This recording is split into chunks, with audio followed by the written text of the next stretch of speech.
babalik na naman ang inyong vlogger's friend Kitrolia. For today's video today is June 5, 2025. Anong gulo ng kwarto namin.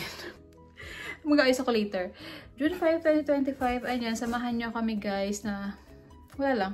Samahan mo lang ako ngayong ngayon sa vlog ko. So, for today's vlog, ito, balikbayan box papunta sa Pinas. Sa family ko guys. So, ayan, medyo may space pa kaya plano kong pumunta ngayon sa sa Costco para makabili pa ng idadagdag dito kasi wala lang, gusto ko nang ipadala to ngayong katapusan ng June guys dahil sumisikip ng kwarto. Sumisikip ang kwarto. So ayan, hindi ko alam, hindi ko na isa-isahin kung ano yung laman yan kasi privacy. Basta usually naman dyan mga pabango, ganyan. Ito nga from ano pa to? From Bath and Body Works. Naka-box pa pero hindi ko na tatanggalin isa-isa kasi ito, at least kahit paano, nakakailang bili na rin kasi ako sa Bath and Body Works. May bubble wrap siya. Kapag tinanggal ko, wala naman akong bubble wrap. Hindi ko alam, yung previous kong padala, inisa-isa ko. Hindi ko alam kung na-receive nila na maayos pero hopefully maayos naman at wala naman silang sinabi sa akin kung ano yung kung ano yung problema dun sa last na padala namin. So ito, ayan, hindi ko natatanggalin guys. Tapos ayan, yung mga grocery keme. So yan na lang naman, ayan konti na lang yung space. Isang dangkal na lang. So plan ko ngayon pumunta kami ng Costco ni Lupi. Pero pag sinipag-sipag ako, ganyan, mamaya. Then ito, bag. Tingnan natin. Yung bag na yan, may laman na rin sa loob. Kaya kung kanino ko ibibigay, ganyan. Ano na siya, isang tawag dun? Isang kuhaan na lang nila para hindi na kanino to, ganyan. So, ayan. Sagutin ko lang yung question dun regarding kung paano daw kami nag-process dun sa charter school bago kami umalis ni Lupi.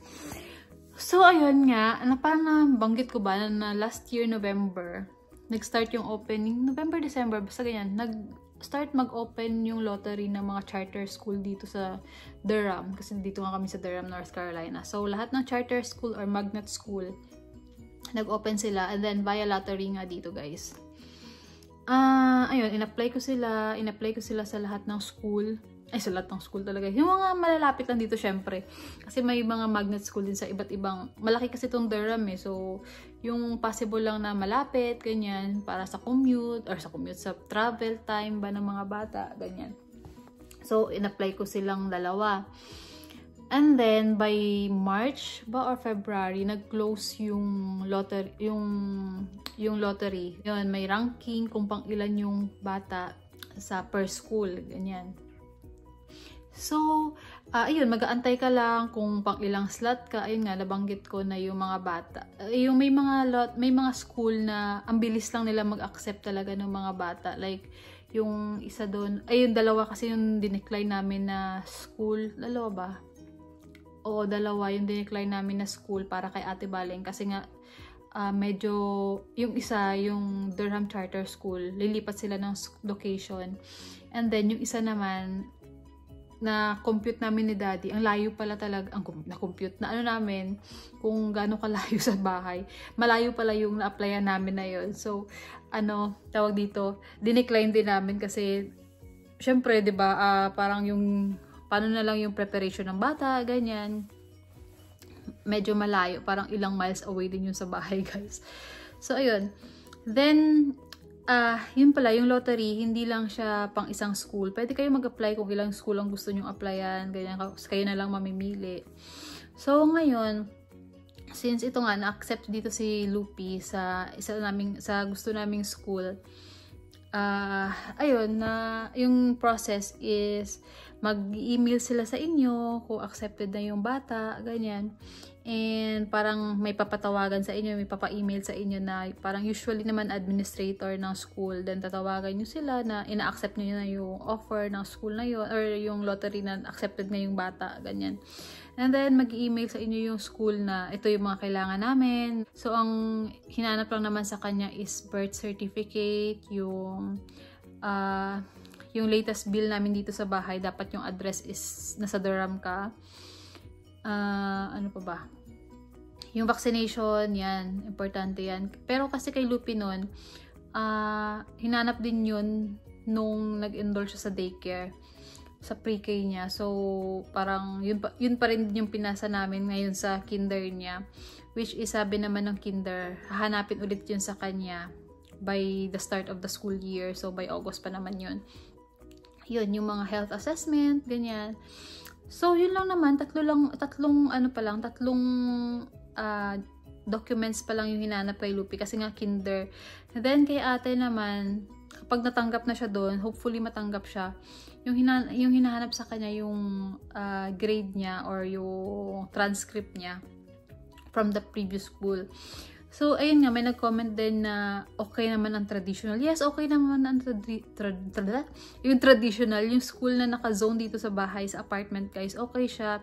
Nakakatuwa nga kasi ang daming activity, like si ate, di ba, meron silang National Junior Honor Society, tapos last time, meron silang spring concert or orchestra concert, parang ganyan. So, nag-ano sila, kanta-kanta, ganyan. Then, meron din in-offer yung school nila dun sa mga instruments, ganyan. Yung sa band pala, I mean. Then, ngayon yung latest niya is nag-golf sila. So, di ba, ang ganda. Kasi, kahit hindi siya charter school or magnet school, ang daming activity na ino-offer yung school na yun. At gusto kong ilipat yung ate ko. Yung first kong consideration talaga is gusto ko magkasama yung dalawang bata kasi nga pa big school na rin si Lupi. So wala lang, gusto ko lang talaga magkasama sila para isang school, kapag may activity, nandun pupunta na lang kami doon, ganyan, kaysa magkahiwalay. Yun nga yung charter school na to na pinasukan ni Lupi from pre-K to 12 na siya. So, hopefully, mapasok si ate din doon. Until now, kasi June 5 na guys, nasa waitlist number 1 pa rin si ate. So, ayun nga, dapat pala hindi ko binlog muna yun. Pero sana, hopefully talaga makapasok siya kasi medyo August pa naman yung pasukan dito. And ano pa naman, mayroon pa namang mga parents na nagde-decline, ganyan. So, doon naman ako umaasa na sana may mag-decline, charot. Ayun nga, siyempre, iba-ibang kasi dito, yung iba-ibang mga ganap na mga tao. So, kaya may mga nagde-decline din sa school na yun. Like, sa amin, dinecline namin dahil malayo, ganyan. May change. Yung mga job ba nila is lumilipat sila. So, may tendency talaga na ma-fill up yung school, ganyan, na may mag-decline. So, ayun. Yun lang. Hindi ko alam kung na-explain ko na maayos, pero yun yung process namin. Nag-apply lang kami sa lottery. Hindi ko alam kung anong ganap sa ibang state or sa ibang school about charter school or magnet school, pero yun yung experience namin dito sa Durham. Via lottery, ang pagpasok sa charter school tsaka magnet school. Dapat resident ka ng Durham. Tapos, yun lang naman.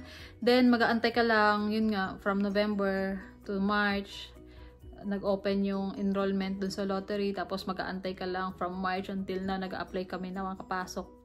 Though nakapasok na si Lupi, si Ate Baleng, sana makapasok. Yan. Puro antay-antay talaga ang ganap dito kasi para sa education.